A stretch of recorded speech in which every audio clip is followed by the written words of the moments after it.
It's firstly linked to my background as an engineer. I first studied engineering in France, and I was studying energy engineering. And during my scholarship, I was having some doubts about the role I had as an engineer to carry on the energy transition that is a necessity. The current societies have to move towards a low carbon economy and low carbon modes of energy consumption. But I was wondering about the way we could do that and about my role as an engineer to do that. I also was wondering if the way I was taught to do that in the engineering school was not just adding more energy to existing energy that the societies are already using. So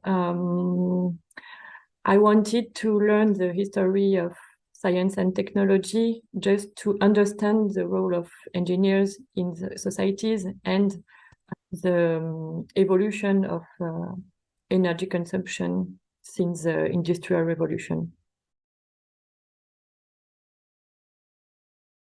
So I'm currently working on the history of the production of biogas from waste. The idea is to learn more about how societies have given technological solutions to a double crisis during the 70s, 80s. The first one is a garbage crisis, the so-called garbage crisis, and the fact that lots of cities were having lots of problems with overabundance of waste and the more and more difficulties to dispose of them. And the second crisis is, of course, the oil shocks. Then the possibility of using the waste to produce energy was a way of solving this double crisis. And the main question is how sustainable can this way of consumption and production be? Because there is a kind of ambiguity in converting undesirable material into a resource, into an energy resource. And my question is, when the technologies were put in place, in which way did it solve an environmental problem? Did it encourage the production of waste and end of pollutions? Because these wastes are sometimes pollutions. And so what I wanted to introduce when I came here in Valencia was how it happened in cities, because cities are very specific territories.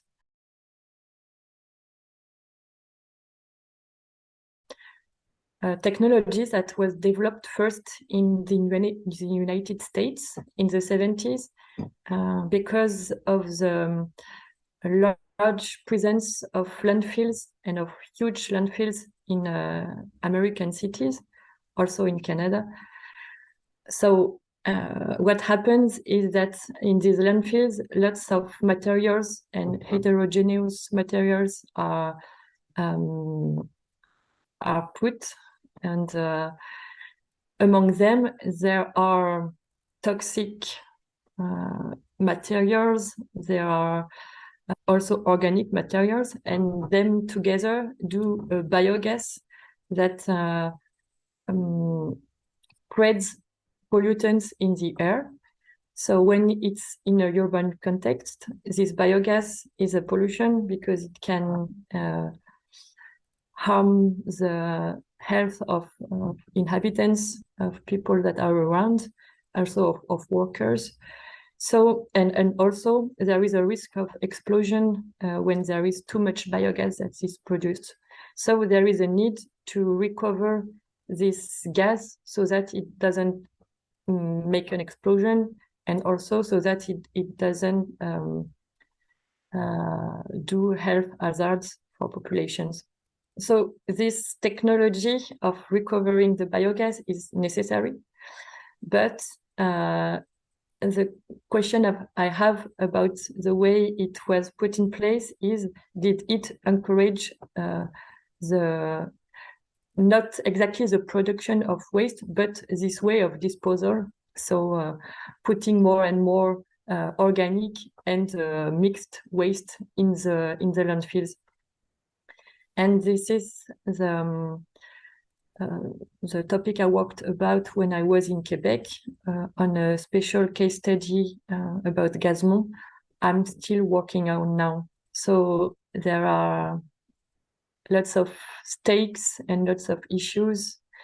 And I guess the environmental issue can be, the energy issue can become a priority in front of the environmental issue. And there is a question of environmental justice too. This question is very important, and I think the issue is to have the good balance while putting in place the technologies. For example, with landfill gas recovery, this technology is necessary. You cannot do without this technology to fix the way of disposal that were put in place but yeah, there is a balance to respect some rules of social justice and also environmental ones, because biogas is also a greenhouse gas, and encouraging the production of greenhouse gas for a low carbon society is questionable. And it's a case for lots of green energy technologies. There are questions of environmental justice in lots of scales with these urban cases. It's a local one, but there is also a question of where, for example, there are lots of debates today about where are the materials produced to solar panels and wind farms. And it's another example of environmental justice, but at another scale. So techno fixes, yeah, technological solutions can be real solutions, but they also cannot be. And so seeing in the past how they were used is something very important to understand what, yeah, the good ways of using technology. There are lots of reasons for that. The first one is energy model of the Industrial Revolution and the power of fossil fuels, that in its material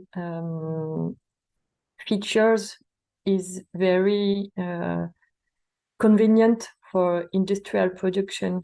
Fossil fuels are concentrated, powerful. They can deliver constant energy services.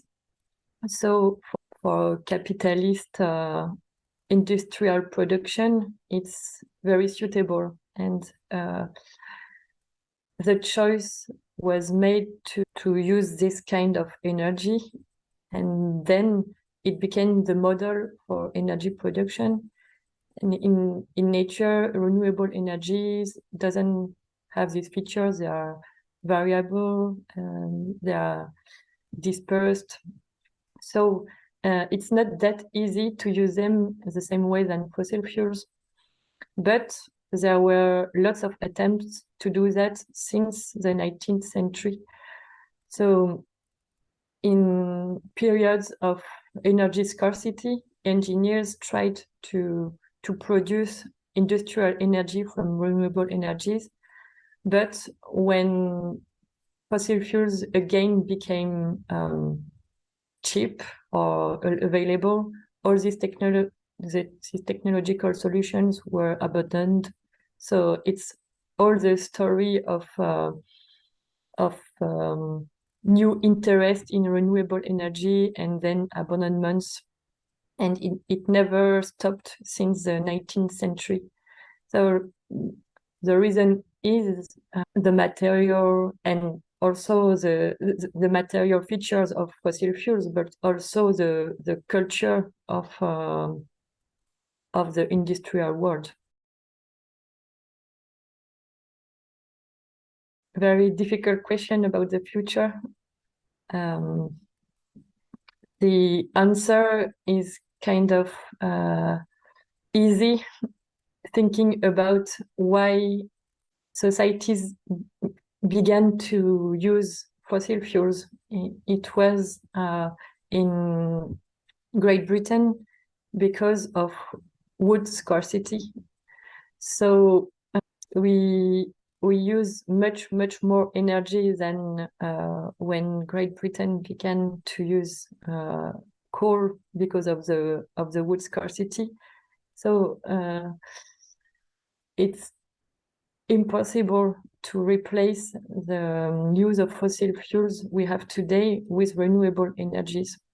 It would need lots of surface and lots of materials and new ways of extraction. And so, no, it's not possible to keep the same use of energy, the same amount of energy consumption with only renewable energies.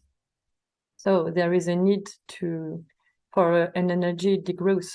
I think it's obvious. So I'm going to continue working on the history of biogas production. My current studies are about the history of methanization in France in the same period than the one with landfill gas extraction.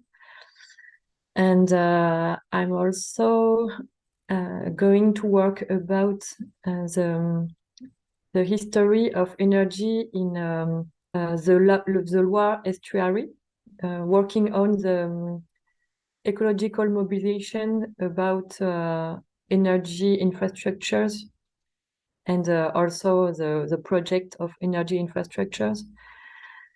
Always thinking about how the infrastructures are put in place. What does that mean for local populations? How is that accepted? And how do people mobilize to struggle against unwanted infrastructures? Yeah, there is a very important stake of history of technology, in my view, because it allows to see what worked and what did not.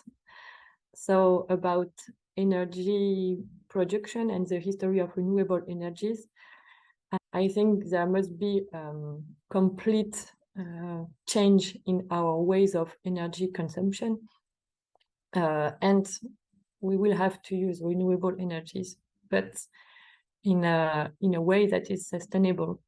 So looking in the past, which solutions were found, what also didn't work, which problems were encountered, can give answers for the future. So I think, yeah, history of technology allows to see these successes and these failings, and it should avoid to do again the same errors.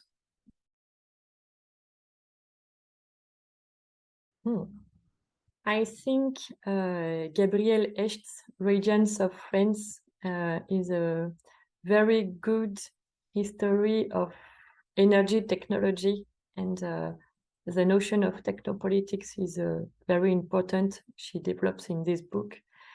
She shows how the same technological project can have different meanings and different forms and serve different interests. And I think this technopolitics of nuclear power is also works with renewable energies, and we have to think about renewable energies with these glasses of technopolitics. I think it's a very good book to understand how technology relates with politics, and also what choices are made in terms of energy in societies.